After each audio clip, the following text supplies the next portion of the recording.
Hey guys, Colby here. Welcome back to War and Order. We're bringing you here another video sponsored by Camel Games. Thank you, Camel Games, for sponsoring the channel and supporting the channel. You will find the link to download the game down below in the description and comments of this video. I want you guys to join me and play together with me.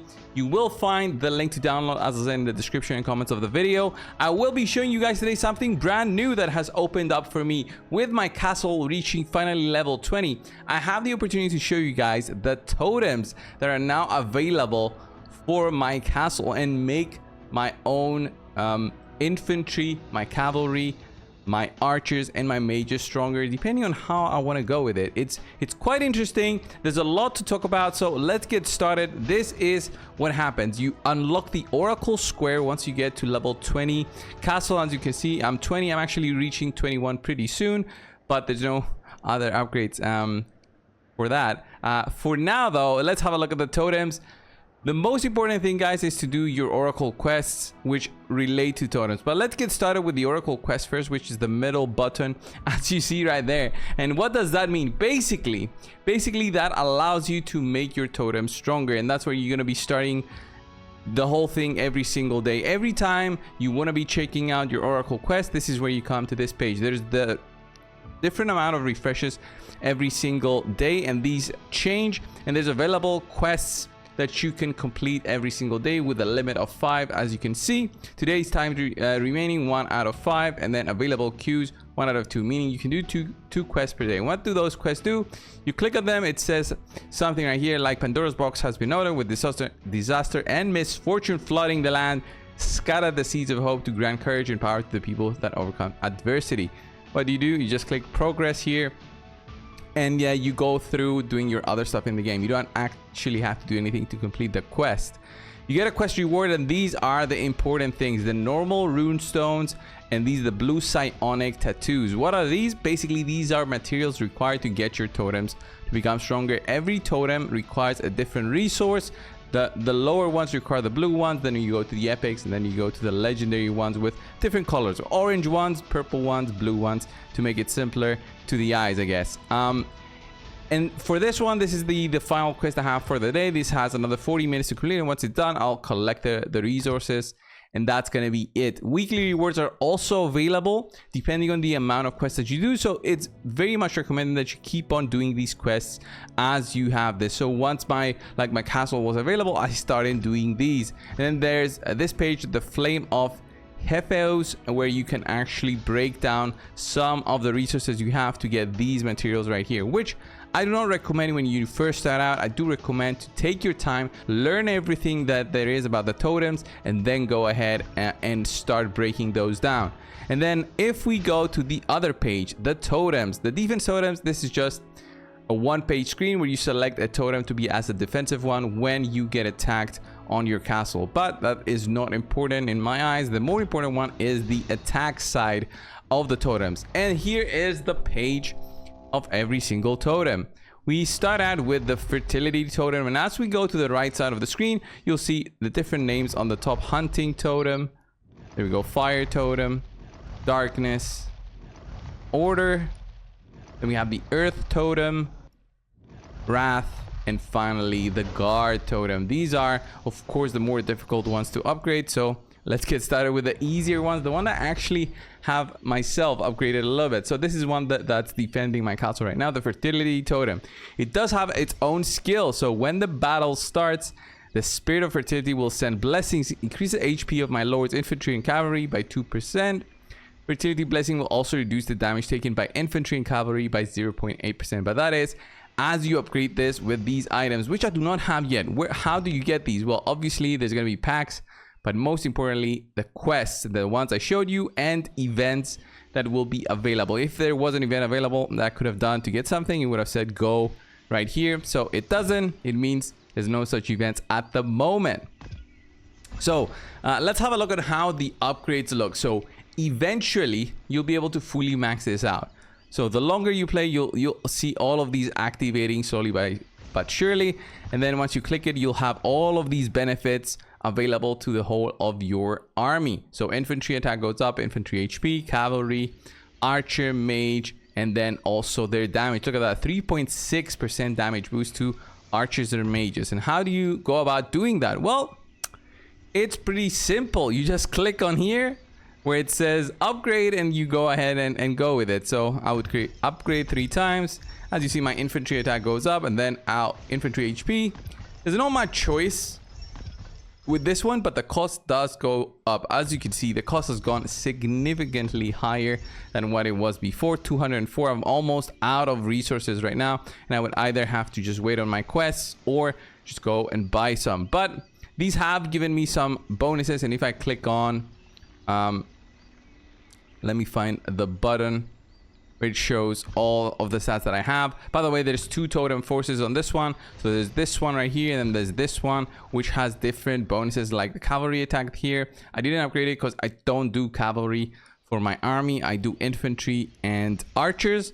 So that is a subject I covered in a video in the past. But that is basically how the majority of it works with totems. And as you go up and up, the totems become a little bit more and more interesting. So once you get out of that page, you can see the stats overview. These are the stats that I currently receive from the fertility totem. These are the stats I receive on the defensive side. So although I did upgrade it, it won't affect me so much in battle, because on the defensive side, that's only when I get attacked. I currently have a bubble on my castle, so that protects me from a lot of the pain that is coming for depending on the duration of the bubble, right? So right now, these are the stats that I got. It's pretty nice if you consider you just, once you reach level 20 on your castle, you have all of this available. Pretty cool if you think about it.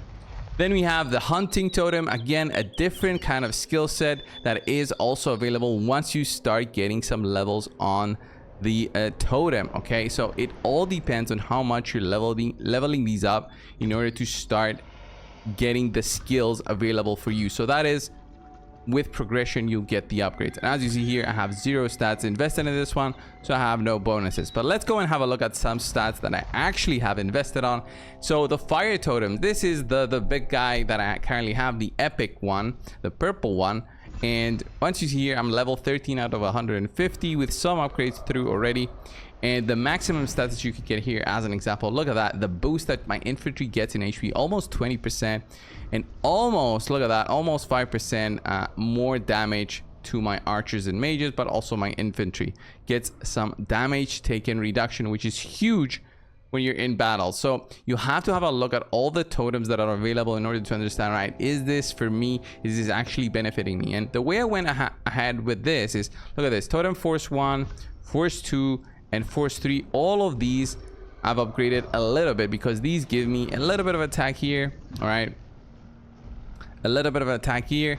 So it does add up. Okay, it does add up. And as you see the stats overview here, 2.4% on the cavalry and HP, but increase the attack of archers and mages. I got a 7.6% attack boost just through this in a single day of upgrades, basically. Okay, I had a pack that I utilized, but it did give me the upgrade. Okay, it did give me the upgrade. It did benefit me.